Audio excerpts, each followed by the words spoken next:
Ito ang ginagawa ko na LG top load automatic washing machine inverter. Yan, so ang problem niya, may sira siya kanina, nag-error siya ng PE. So kapag sa spin dry tsaka sa wash, lalabas ka agad yung PE, Papa Elephant. Yan, so nagawa ko na siya, okay na yan. Then ngayon naman, isasama ko yung cleaning. So napag-usapan namin ni ma'am, package deal ko kasama yung cleaning. So yan, daming dumi tsaka mga tae ng daga.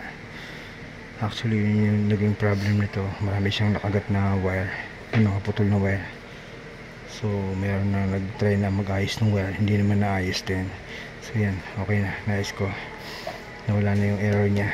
So ngayon bubuksan ko na to. So tanggal ko na yung positor niya. Ito. So ito, pag hindi professional yung technician at walang power tools, may hirapan siya tanggalin yan.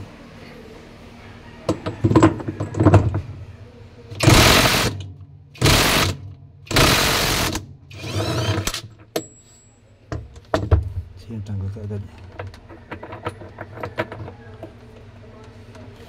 So yan, bilis, tanggal ka agad. Pero meron ako mga na-encounter na kahit na 20 times ko nang tinry na gamitin itong power tool, 20 times na, talagang hindi matanggal. Sobrang dikit talaga, lalo pag matanda na yung washing machine. So hindi ko na pinipilit na tanggalin yan kasi baka mabali pa tong shafting nya. So ito kapag nabali pa yan o nasira yan, lalong malaking problema. So okay, ito tanggal ka agad.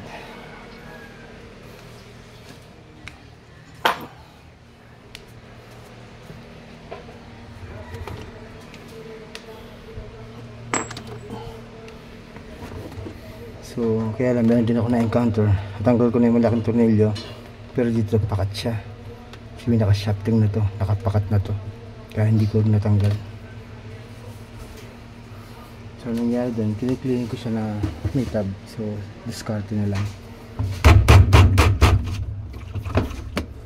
So ito, hopefully matanggal ka agad yan.